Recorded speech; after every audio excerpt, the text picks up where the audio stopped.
Good afternoon. I am Judge Deborah Thomas, and I am so glad that you are tuning in today. I have a wonderful guest today we're going to talk about benefits for our veterans, a program for our veterans. Many of you, if you've been following me for a while, you know that I worked with some folks down at the courthouse to set up a veterans treatment court. And so anytime I hear about something good for my vets, I'm going to bring it to you. My guest today is Mr. Styrone Batchelor. How are you? I'm fine. How are you doing, I'm Judge? doing wonderful. I met you a couple of years ago. Yes, you did. But every time I run into you, you're doing something for the veterans. Yes, I am. And you've started a new organization. Yes, I have. Best for Vets is the name of my organization. And it's a It's nonprofit. a nonprofit Now, what's organization. best for vets? Well, Best for Vets is a nonprofit organization that specializes in helping veterans to be able to understand the benefits that they have coming to them. And in addition to being able to help veterans understand and navigate those benefits, we also have a monthly meeting every month where we come together, bring different resources, and disseminate that information to the veterans. And we also take day trips to games, museums, things like that to boost morale. I know that in my work down at the court, there have been some support in terms of having veterans have their classification re-examined to Yeah. see if it can be changed. And sometimes they're successful. Yes. And a change in your discharge classification changes what benefits you qualify for. Yes. So that's part of what you do? Yes, it is. That's a big part, especially in our community, in the African American community. What we find is that disproportionately black soldiers, Marine sailors, their discharges a lot of times are different from other backgrounds, just because there was a lot of, especially we find this in Vietnam era veterans, veterans that came from previous generations where the climate in the country was really reflective of the overall treatment of its soldiers. Like not being able to qualify for some very basic benefits. Yes, ma'am. Sometimes just getting a VA loan to buy a house was Yes, an ma'am. issue. Yes, ma'am. So you're looking at so it doesn't have to be someone that's just came out of the service in the last 4 or 5 years. No. You're anybody that's a veteran. Anybody that is a veteran. The oldest veteran that we've helped is 90 years old. Ah, okay. Yes. All right. So it's never too late. Never too late, as long as you're breathing. Okay. Now you're working on a special project. It's coming up Monday, right? Yes, this Monday, July 3rd, we're going to be doing Cuts with Honor. Ah, what you cutting? We're going to be doing free haircuts. We have 75 slots for haircuts for veterans. Now, we've partnered with La Host Hair Company, which is ran by Haith and Henry Johnson, who are a lovely faith couple. Henry is a veteran who came to our program, and they have been friends of mine for years. And they decided that they wanted to help give back to the community by allowing them to open up their salon to this. So you're going to provide free haircuts Yes, for veterans? yes. Every veteran that wants one? Any veteran that can come and fill up the slot, then we'll do that. But we specifically reached out to Volunteers of America and a couple of other shelters here because we want to be able to mix those who have fallen on some hard times and also those who, are well-to-do but they still have served. So we still want to be able to bridge that gap to bring people who have fallen on some hard times, but also some folks that can help them get through those hard times. That's so true. That Yes. is so true. One of the big elements of our Veterans Treatment Court that we still struggle with, but we keep on trying, is that mentorship Yes. aspect. Sometimes a person who has experienced things in the military who needs to sometimes talk about it, nobody understands, Nobody. but somebody who's been there. Yeah. All right, so that it's a wonderful idea.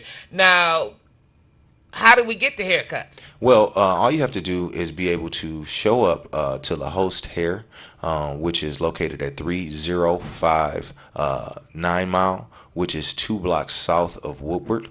And we are going to be there between 12 and 4 p.m. Now, if you don't have any transportation to be able to get there, we have partnered with the Detroit Police Department, and they have been providing transportation to our events, and so they're going to be having a pickup at around 11 o'clock at the Volunteers of America Milwaukee facility. They have a bus that seats about 50 people. So we're going to be taking the guys that are there, that are housed there, but also people that can come along and you can get to that facility. We can transport you out to Ferndale. Now that's Milwaukee. What's the streets that it's between? That is right off of West Grand Boulevard, Milwaukee, right off West Grand Boulevard, right next to Firewater Bar and Grill. It's a Okay. landmark. So we're definitely reaching out to veterans who are receiving services from Yes. Volunteers of America. Yes. And with that in mind, we have the bus that's being provided by Detroit Police Department. Yes. So if you can't make it all the way out to 9 Mile Woodward, Yep. then you can come over to the Volunteers of America Yes. on Milwaukee Yes. and get a ride. Get a ride. Make You'll sure- get a ride back. Yeah, you get a ride back. All That's right, it. now, so I have to confess, I've never had a haircut. At least not at a barber shop. Yeah. So how long does it take? If are you going to, the guys are going to be sitting around? Are there something to do while they're waiting? Yes, actually, that is. I'm glad that you asked that, Judge, because part of the reason why we're doing this is because one of the things that you have to do when you get your haircut is wait. And so during that time, we're going to be able to have a lot of different. I'm not going to say vendors, but a lot of different. Facilities that offer services for our veterans. So we'll have Unforgotten Heroes, Douglas Marble, who is a phenomenal resource in the veterans community. He's going to be have a table there to be able to disseminate the information on veterans benefits. We have Aaron Sanders from Key Financial Services. He's going to be there to help veterans be able to understand some things from their finances, from a financial empowerment aspect. We have George Mushat from Armored Truck Management, who has a lot of resources through major athletes and entertainment there, so we can be able to help to get a good understanding of what games and things that veterans would like to go and do, so we can help boost morale. So we got a couple of different people that are there that we're going to be able to get out this information. That is wonderful. Yeah. That is so wonderful. Ever since I met you, you've been tunnel vision. But that's what it takes. Yeah. You know, you've got to have a vision in mind, and you've got to be willing to put your shoulder to the wheel and push and stay at it. Yes. What else are you planning in the future? Now, you did tell me that you recently went over to Cleveland. Oh yes, so we got an opportunity to take some veterans to Game 4 of the NBA Finals through my friend George Mushat and Armored Truck Management. It was a phenomenal experience to just be able to see how exciting. It is to be able to see somebody's whole continents change, to be able to experience something that was the whole world was talking about, really, and it was just a great opportunity. And when we were down there, we actually reached out to some of the Volunteers of America folks from Cleveland, and we're going to be starting some partnerships down there. So, God is doing this thing, and it's good. Okay, and it's the organization again, so folks will know. Some folks may have just tuned in, want to know what we talking about. It's called Best for Vets. Yes, And it's for all veterans. all veterans. All right, and so the goal is to provide them with information Yes. that can.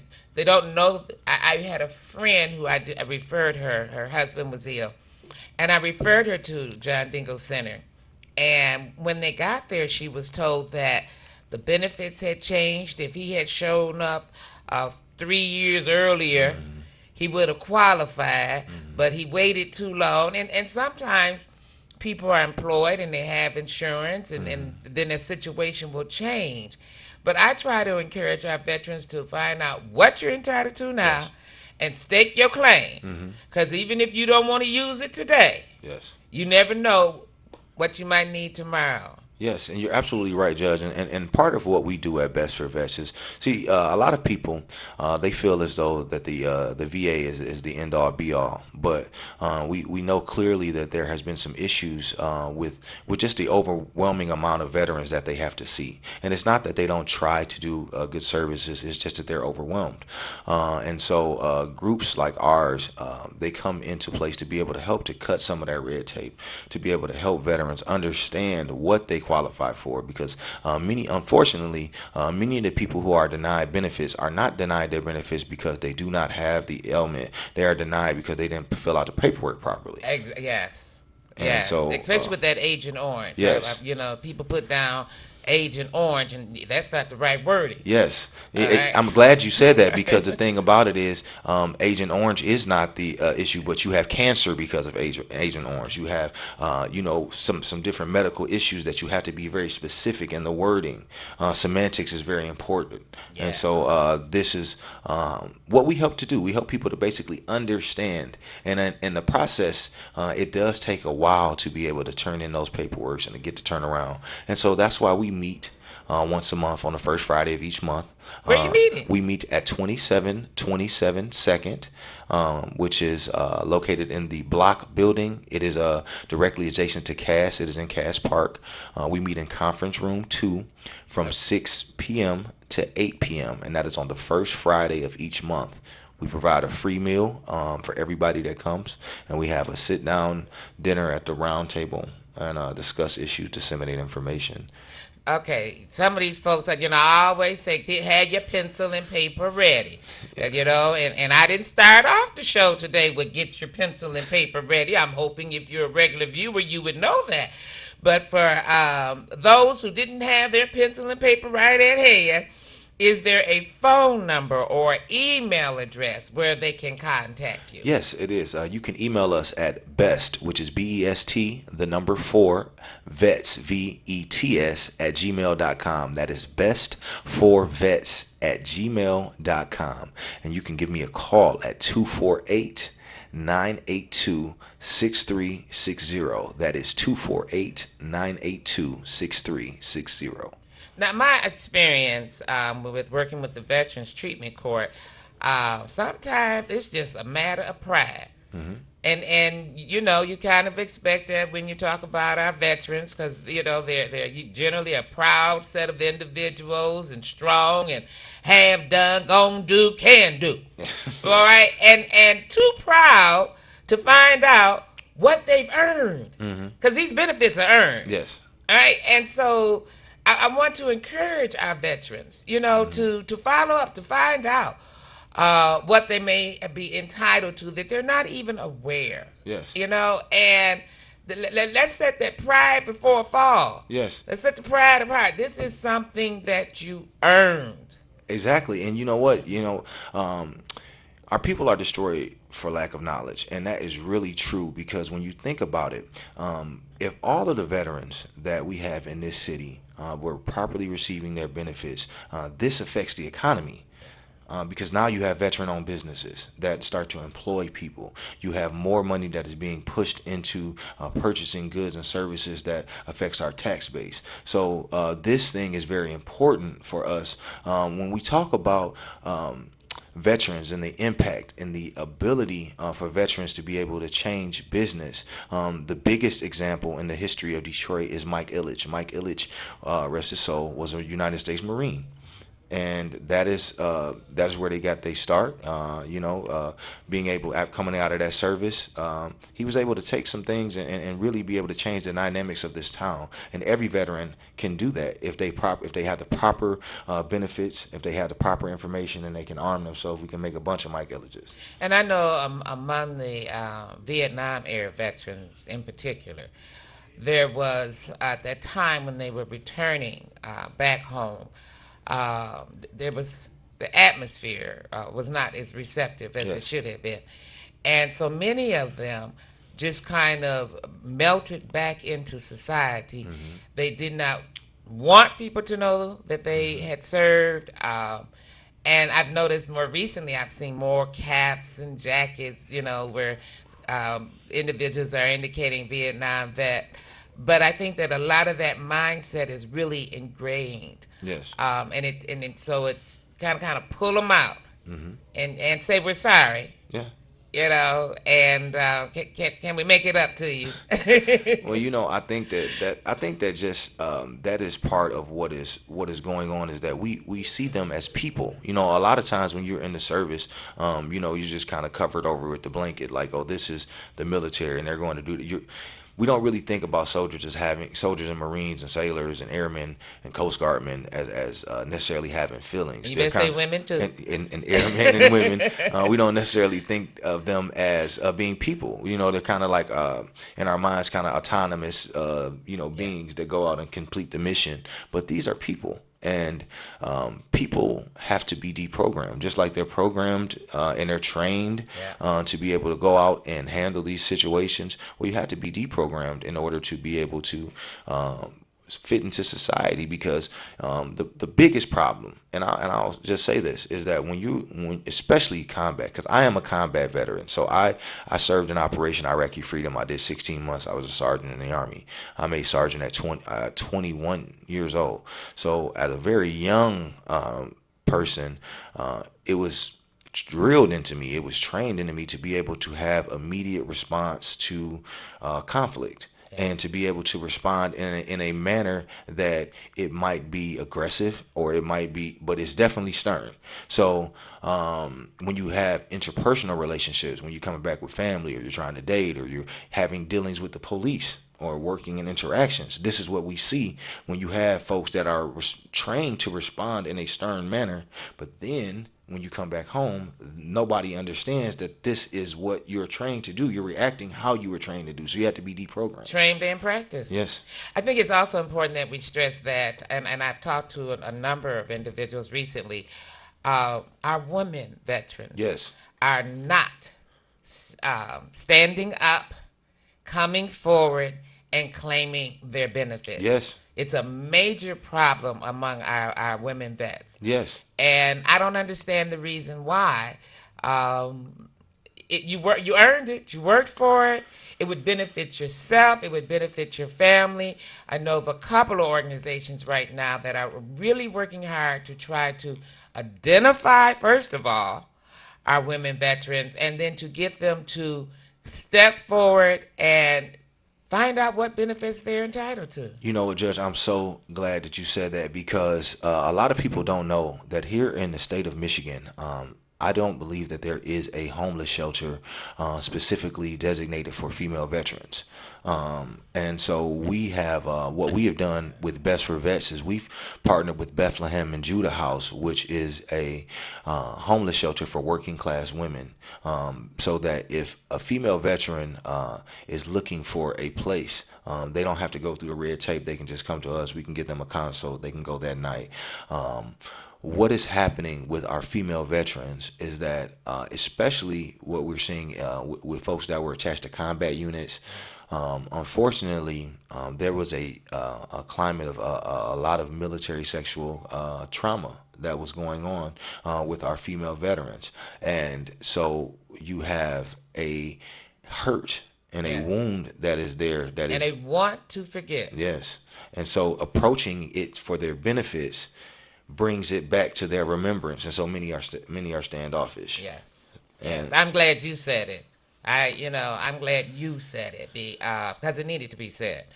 And that does have a part that's playing in it. Some of the women want that entire experience behind them, and have not been and were not provided the support that they needed in terms of therapy, counseling, as they exit or while they're in service, and have decided that if I ignore it and move forward, I'm done with it.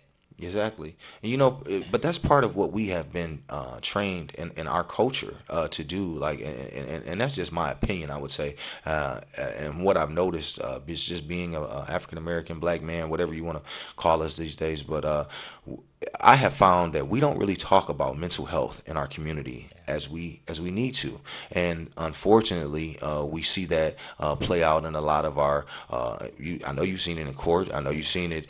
We see it in the street with people walking down the street. We see drug addiction. We see sexual addiction. We see all of these different things that are happening that are really indicative of mental health issues. But what happens is we address the behavior, but Yes. not the root. And so you're never seeing real counseling and real growth. And it's a double-edged sword for veterans, because you know, you already are coming back home. Like when I came back home from the military, um, my brothers and sisters who served with me that were from the suburbs, they came back home to parades and flyovers from jets, Yeah. and they were heroes. I came back home and was told that I should never have joined that army. It wasn't a place for me. You know, what have you done? And this type of different mindsets that we had. So it was hard. And I know that a lot of veterans that come from the inner city feel that way. And so that's part of the reason why we started Best for Vets, to be able to change some of those different mindsets and to That be able to have, dialogue, yeah, that have a dialogue, different that dialogue. concept. Yeah. I was watching a program just yesterday, and the individuals were talking about, because of the uh, change in who can come to the country and that sort of thing, and they were talking about how their grandparents immigrated, you know, and I'm looking at them, I'm saying, okay, well, I knew my great grandmother, and she was born here. All right, Yeah. so if we not Americans, I don't know who is. Exactly. Okay, now her mother wasn't born here, because my great grandmother did tell me that story. Okay, but my great grandmother was born here, and so it may not be the best place. All right, it could. There's some room for improvement. Yes. But I haven't seen anybody sign up to go move out. No. Okay, Yeah. so I think that our veterans and our service to our country, and it's historic. Yes. Um, my my dad, my granddad, and my great granddad were all in the army. Yes. All right. Yeah. So I don't know who has served more and should be proud of the service and get the benefits connected. My guest today is Mr. Styrone Batchelor. He has worked with others to create a nonprofit organization known as Best for Vets. And they are working primarily as a lead project to assist our veterans in identifying the benefits that they are entitled to, that they have earned. And as we, in more recent years, have worked with the veterans, we have come to realize that in certain populations, their discharge from the military service may have been lower than it should have been, Yes. and that there is a process where you can have your status improved, and therefore the amount of benefits that you're entitled to improve. But some of our veterans got good benefits coming and just never Yes. explored it. You know, never explored it. That pride and being self-sufficient and pushing through. And so we're working with all of veterans. Now, Monday, July the 2nd in particular, Yes. No. July 3rd. July 3, my bad. Monday, July 3rd, we're going to be having Cuts with Honor, which is going to be a free haircut service. We have 75 slots. We are going to be partnering with some of the guys that are housed at the Volunteers of America shelter in Milwaukee. Going to be taking them there, but we also want to extend this to veterans who have served from all across the Metro Detroit area. If you are a veteran and you have your DD-214, your veterans identification card from the VA hospital, or just your veterans designation on your license, that's all you need. You've already paid with your service, so just come and be served. And it is just our way to, basically minister to those who we've been called to serve. And you have the meetings the first. Our meetings are held on the first Friday of each month at 2727 2nd in Detroit, Michigan. That is in Cass Park. It is directly adjacent to Cass Technical High School, and it is south of the new Pistons and Red Wing Stadium in the block building. We're in Conference Room 2, and that is from 6 to 8 p.m. We disseminate great information, have veterans resources, and of course, we always have a free meal. So even if you're just hungry in any area, just come by and we'll feed you. Isn't that wonderful? We don't have but a few minutes left. If you do have a question, do call in. Do call in. I want to thank you for your, not just for your service, but your service after your service. Thank you so much. You know? Yeah. I think it's critically important, and I think that military community, our veterans have provided so much, and our don't talk about all that they've done and all that they continue to do. Yes. And so it's an honor that you have come in and that you have shared this information with our viewers and made it possible to provide service for our veterans.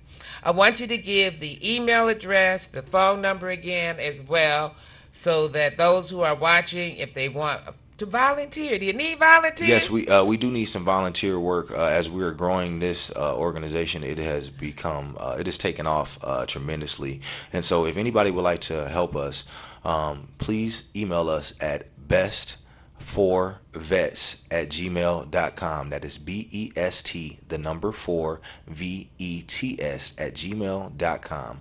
Or you can give us a call at 248-982-6360. That's 248-982-6360. And I do want to throw this out too before we go off the air. There are wives and widows Yes. of veterans Yes. who are also entitled to benefits Yes. as a result of their husband's service. Yes. And I'm sure that's for widowers too. Yes. And so sometimes a person who was married to a veteran, once the veteran, if the veteran is deceased, the surviving spouse Yes. still is entitled to some benefits. Yes. Or may be entitled to some benefits he never knew to claim. Yes. So the women need, and the widows and widowers need to be getting in touch too. Yes, and the children of veterans as well, depending on the age group, and also too, if you are a parent of a veteran who ended up having to take on that parent as a dependent. The veteran is independent. So they also can come. So our program is designed not only for veterans but also for veterans and their families, because in order for us to be able to properly address all of these issues, especially post-traumatic stress disorder, we need to be able to talk as a family structure, because when you go to the VA, the veteran sits down for about an hour in front of a person, but that person doesn't get an opportunity to talk to wives or husbands or children, or who may also be entitled to benefit. We have run out of time, but I am so grateful that you have come in and for what you do. I hope you will come back. Thank you so much for having me. Oh, yes, definitely. And for those of you who are viewing and know somebody who might be able to benefit, it's best for vets. Yes. Thank you so much. Yes. Thank you.